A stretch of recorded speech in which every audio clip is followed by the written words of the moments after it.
Hello बच्चों। बेटा आज की क्लास में हम पढ़ेंगे संज्ञा। क्या पढ़ेंगे? संज्ञा। संज्ञा क्या होता है बेटा? संज्ञा देखो, सबसे मेन चीज संज्ञा के अंदर आपको ज्यादा कुछ नहीं, सबसे पहले एक छोटी सी चीज याद कर लो, उससे आप संज्ञा को बहुत आसानी से समझ सकते हो। सिर्फ संज्ञा में हम ये याद करेंगे कि के नाम को संज्ञा कहते हैं। के नाम को यानी बेटा किसी भी चीज के नाम को संज्ञा कहते हैं। संज्ञा क्या है? एक नाम है। क्या है? नाम। तो संज्ञा हम क्या है? के नाम को संज्ञा कहते हैं। अब क्या नाम? किसके नाम को? कोई प्राणी। प्राणी में क्या आएगा? कोई भी प्राणी आ सकता है, जो उसके अंदर कोई मानव भी आ सकता है या जीव जंतु भी आ सकता है ना, वो सब प्राणी में आते हैं ना। तो और वस्तु, कोई भी वस्तु, कोई चीज, जैसे कोई भी हमारे पास कोई कॉपी है, किताब है, हमारी मेज है, कुर्सी है, वो सब कोई भी चीज होगी। वस्तु फिर क्या है? स्थान, कोई भी जगह है ना। हमारा घर है या जैसे कहीं बाहर घूमने गए, कोई वैसी जगह है, कोई भी चीज, कोई भी स्थान, जगह। या भाव। भाव क्या है बेटा? भाव देखो, ना तो हम देख सकते हैं ना ही हम इसको छू सकते हैं। भाव वो होता है जिसको सिर्फ हम महसूस कर सकते हैं। कैसे? जैसे हम मिठाई खाते हैं, हमें मीठी लगती है ना, तो उसका मिठास जो हमने महसूस किया। ऐसे ही हम कोई खट्टी चीज खाते हैं तो उसकी खटास, है ना। तो ये सब चीजें हम देखो बेटा हम महसूस कर सकते हैं। क्या हमें खट्टापन दिखाई देता है? नहीं ना। हमें मिठास दिखाई देता है? नहीं ना। ऐसे ही हम मान लीजिए जैसे बुढ़ापा, हम देखते हैं ना, वैसे हमें शरीर से दिखता है वो, है ना, लेकिन हम उसको महसूस कर सकते हैं अपने शरीर में, है ना। ऐसे ही बहुत सारी और भी चीजें होती हैं, जैसे हमारे आपस की दोस्ती हमारे मन के अंदर होती है, तो वो हमारी मित्रता, है ना। किसी से दुश्मनी हो तो शत्रुता, दूसरी ईमानदारी, है ना। ये सब क्या है? भाव। तो बेटा सब इन सब चीजों के नाम को ही क्या कहते हैं? संज्ञा। तो एक बार मैं समझाती हूँ आपको, संज्ञा किसे कहते हैं? संज्ञा किसको कहते हैं? प्राणी, वस्तु, स्थान या भाव के नाम को संज्ञा कहते हैं। यानी कि संज्ञा क्या है? नाम। तो कोई भी व्यक्ति, वस्तु, स्थान या भाव, इन सब के नाम को क्या कहते हैं? संज्ञा। अब आगे आता है संज्ञा के भेद। संज्ञा बेटा कितनी तरह की होती है? 3 तरह की होती है ना। तो 3 तरह की में देखो ये कौन कौन सी है?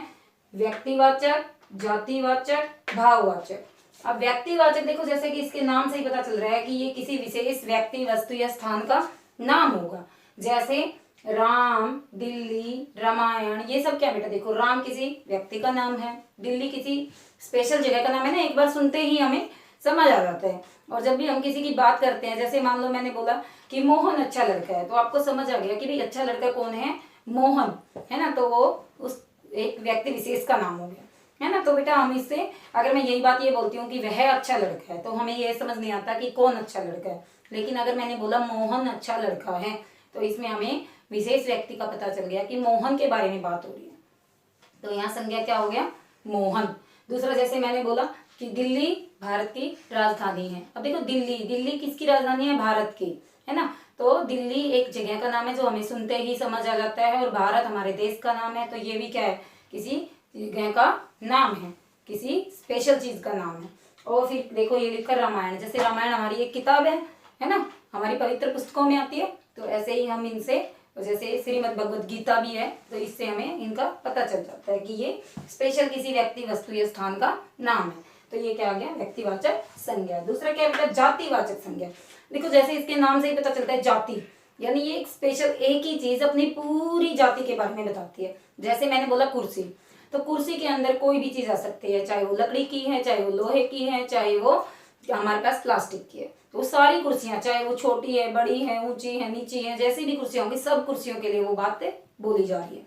अगर स्पेशल नाम लेके बोलते हैं तो वो अलग हो जाती है। लेकिन अगर मैंने बोला कुर्सी लेकर आओ, तो कोई भी कुर्सी लेके आ सकते हैं, चाहे वो हमारे पास किसी भी तरह की। दूसरे नंबर पे मैंने जैसे इसके अंदर लिखे भी हैं कि ये जाति विशेष का, जैसे घोड़ा।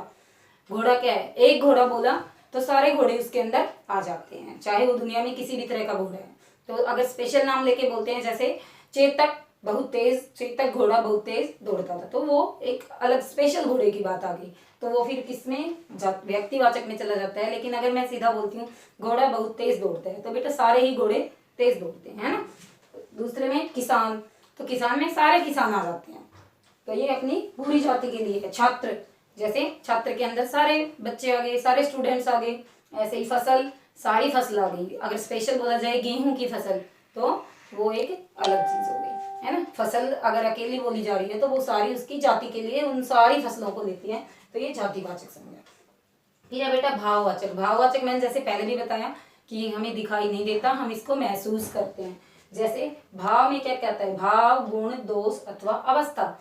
इसमें भाव यानी कि कोई भी किसी तरह का भाव बता सकता है, गुण उसकी अच्छी चीज बता सकता है, दोष उसकी गलत चीज। जैसे मैंने अभी बताया था कि हमारे पास मान लो ईमानदारी, कि वह बहुत ईमानदार लड़का है, तो उसको ईमानदार क्या हो गया, उसकी गुण हो गया, उसकी अच्छी चीज हो गई।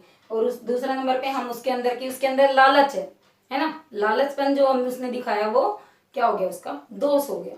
और अवस्था जैसे मैंने अभी बताया था, बुढ़ापा है ना, बुढ़ापा है या बचपन है, ये सब क्या है, अवस्था। ये एक अवस्था है कि कौन सी चीज है। इसके अंदर आप ये भाव को समझ के कर पाएंगे कि भाव को हम देख नहीं सकते, इसको महसूस कर सकते हैं। कुछ चीजों में हम देख सकते हैं, जैसे अभी बुढ़ापा बताया, उसको हम देख के भी समझ सकते हैं कि इसकी एज ज्यादा हो गई है, ये अब ये उम्र है ना। बचपन हम देख के, बच्चे को सिर्फ छोटा देख के, लेकिन उसका जो बचपन है वो सारा वो हम नहीं देख सकते ना अपनी आंखों के सामने, तो कुछ लोग ही देख सकते हैं। लेकिन अगर हम बात करते हैं जैसे अब इन उदाहरणों की, तो इनसे हम समझ पाएंगे कि कैसे क्या जातिवाचक अलग कैसे छांट सकते हैं, व्यक्तिवाचक अलग कैसे छांट सकते हैं, और भाववाचक कैसे। तो देखो, जैसे मैं कल दिल्ली गया था, तो यहाँ पर क्या, कहाँ गया था मैं, कल दिल्ली। तो यहाँ पे जो ये दिल्ली है, ये किसके लिए आ गया, व्यक्तिवाचक संज्ञा के लिए। किसके लिए, व्यक्तिवाचक संज्ञा, क्योंकि इसके अंदर क्या आया, स्पेशल जगह का नाम आया। अभी मैंने आपको बताया भी था कि विशेष वस्तु, ये स्थान, तो ये स्थान था। फिर 2 नंबर पे, तुम कल स्कूल क्यों नहीं आए। कहाँ नहीं आए, स्कूल। देखो बेटा, स्कूल में अगर स्पेशल एक स्कूल का नाम दिया होता तो ये व्यक्तिवाचक में चला जाता, लेकिन यहाँ सिर्फ स्कूल बोला है, तो इसमें कोई भी स्कूल हो सकता है, प्राइवेट है, सरकारी है, छोटे बच्चों का, बड़े का है, कोई भी स्कूल। तो ये किसके लिए आ गया, हमारा जातिवाचक के लिए।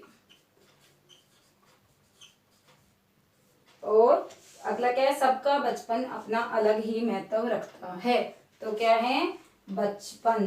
बचपन क्या है, यहाँ पर भाववाचक